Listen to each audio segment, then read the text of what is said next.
Hi, Tony DeWitt here, Missouri appellate attorney and a guy who likes to make the law make sense on YouTube. Today I'm responding to a listener request, and I'm also putting this in my legal myths playlist because I think it's important. Today we're going to talk about the concept of immunity, and specifically the different types of immunity and whether in certain instances immunity ought to be granted at all. So one thing that I often tell people is that police and prosecutors have to play by the rules, but that doesn't mean they have to play fair. Many people believe the myth that a grant of immunity renders a person absolutely immune from prosecution, but that's not true. It depends on the nature of the immunity as to whether it insulates somebody from further prosecution. Let's take a look at Wendi Adelson. And are you here today pursuant to a subpoena? Yes, ma'am. All right, and that subpoena confers use and derivative use immunity to you, so nothing you say can be used against you in the future. That is correct. Wendi Adelson got a grant of use immunity and derivative use immunity. Now, Wendi could have invoked her Fifth Amendment right not to testify in Charlie's case, and she most likely did just that. The prosecutors then granted her use immunity and derivative use immunity, which I'll explain in a minute. Usually, immunity is granted to enable a person who might be at risk as a co-conspirator to testify without their words being used against them. If a person who receives a grant of immunity still refuses to testify, they can be held for contempt of court, sometimes as long as 2 years. Keep in mind, however, that if the testimony they give is false, many of the protections afforded by immunity evaporate in many cases under the law in many states. Now, this power to grant immunity to witnesses is a tool available to prosecutors in many legal systems, especially the Western legal system and the United States legal system, and its appropriateness depends on the context and legal framework of a particular jurisdiction. So, in a situation like France, where you have a guilty until proven innocent rule, the use of immunity is not, they don't grant immunity very often. But in our system, it tends to be very useful in getting cases resolved. Now, immunity can be a valuable tool for prosecutors as it may encourage a witness to come forward, provide information, and that information may be crucial to the investigation and the prosecution of a case. For example, many times co-conspirators are asked to point out where the body is or something like that. There are generally two types of immunity: transactional immunity and use immunity. Use immunity is a legal concept related to the protection of individuals who provide information or testimony in court, particularly in the context of criminal investigations. So when a witness is granted use immunity, it means that the information or testimony they provide cannot be used against them in a subsequent criminal prosecution. For many people, this is all the immunity they're ever likely to need, unless they're testifying against someone who could, after conviction, turn around and testify against them. And no, there's no rule against that. Use immunity can also provide derivative use immunity, meaning that anything derived from the witness's testimony can't be used against them. For example, imagine a situation where two people decide to rob a third person. Jim holds the gun, Bob takes the money. Later, when the police come knocking, Bob, who has hidden the money from the operation, takes a plea to a misdemeanor and agrees to testify against Jim in his felony case. On cross-examination, he's asked if he hid the money, and he answers truthfully, "Yeah, it's in the freezer at my house." Police can't now go get a search warrant and search Bob's house because he gave that information in open court. And if he has derivative use immunity, they can't use the information obtained in open court to derive other evidence against him and maybe bollocks up his plea deal. So there are many things that cut against giving immunity and many things that argue in favor of it. Hey folks, please excuse the interruption, but let me ask you if you would, if you haven't already, please subscribe. And if you would, hit that like button and maybe even leave a comment. That tells YouTube that this is a valuable video and they'll refer it to more people. It helps me out a lot, and I appreciate it. Thank you. Now, here is the other side of use immunity. It does not cover evidence that gets uncovered through investigation. So if police get information from a separate source unrelated to the testimony, or they derive it prior to the testimony but hold it back, again, they are not required to play fair, they can still use that information against the person who testifies later in court, so long as they can establish the timeline and the independence of the origin of the information. Now, that doesn't mean that everything can come in that way. For example, if Phil is sitting at home on the couch watching a trial on court TV and he hears testimony and then calls in a tip to the police, that isn't going to wash after the testimony.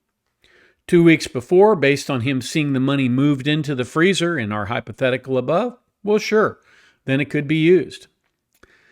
The other kind of immunity is transactional immunity. Now, transactional immunity is, as it suggests, something that covers the entire transaction.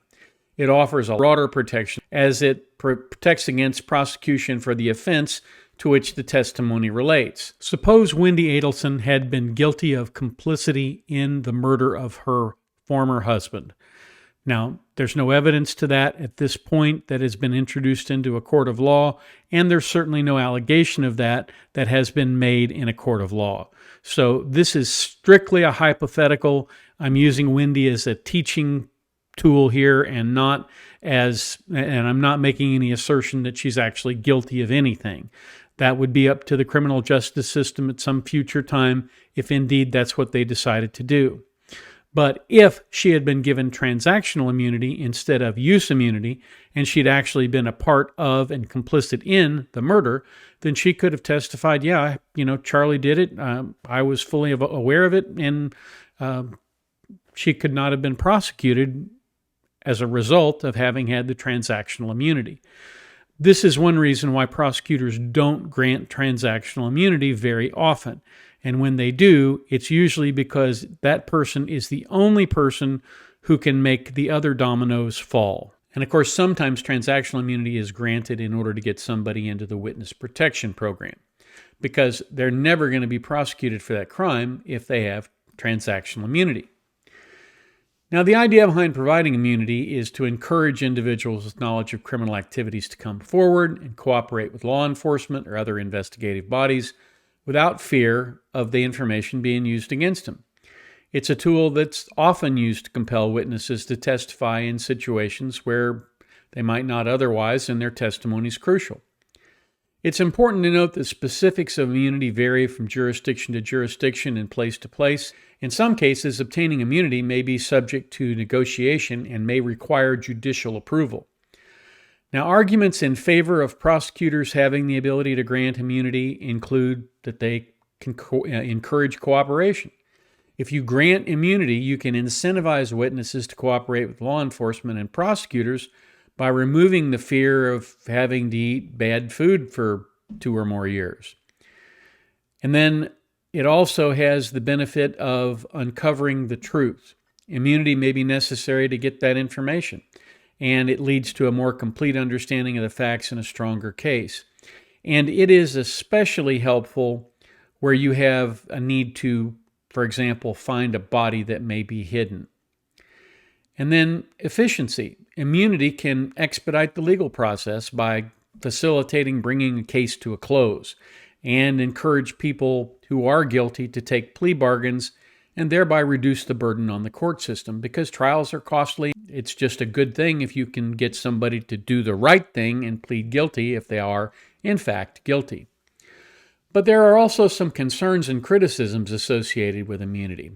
First of all, there is a risk of it being used in a way that abuses the power of the prosecutor. I'll grant use immunity to my buddy, and he'll testify against this person I don't like. That doesn't happen too often in the legal system. Normally, if a prosecutor has some personal interest in a case, they recuse themselves. You may recall that Kim Gardner, when she was the prosecutor in St. Louis, was taken off of a case based on comments that she made while she was running for office and emails that she sent while she was looking for campaign contributions. So generally speaking, if someone is ethical, they will not be involved in granting immunity to somebody that they may have a closer relationship to. Fairness is also a concern. It may not be fair to the other people for one person to get immunity. But fairness, again, prosecutors have to play by the rules. They don't have to play fair. And then public perception. The use of immunity can undermine public confidence in the judicial system, and it's often perceived as either too lenient or too arbitrary or too much a product of favoritism. Ultimately, the decision to allow prosecutors to grant immunity is a matter of public policy, and it's subject to judicial oversight and limitations to ensure fairness and prevent abuse. It is a complex issue that requires balance to ensure justice and fairness in legal proceedings. Now, all of that said, do I think prosecutors ought to be able to grant immunity? And I think the answer to that is yes. They should be able to grant immunity, but it should always be subject to judicial review. And as for when someone can use their testimony against someone else, the defendant can't grant immunity to anyone.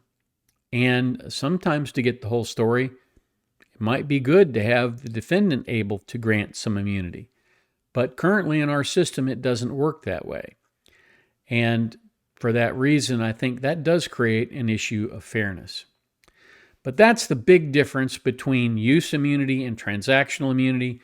Use immunity just covers the testimony and anything derived from the testimony, and it does not cover any independent evidence that may have been gathered by the police or prosecutors. And then transactional immunity, it's the whole shooting match. You're granted immunity for the whole thing. That's what I have for you today. Hopefully this has been a little educational. Hopefully it tends to clear up the issues of when immunity can be used and when it can't be, and also some of the public policy issues. You may consider writing to your state legislature if you think that immunity is being abused or misused in your jurisdiction. If you have any questions, leave them in the comments down below or drop me an email up there. Thank you so much for watching. Have a terrific day, and come down here tomorrow and catch me at the beach. We'll talk about something else interesting.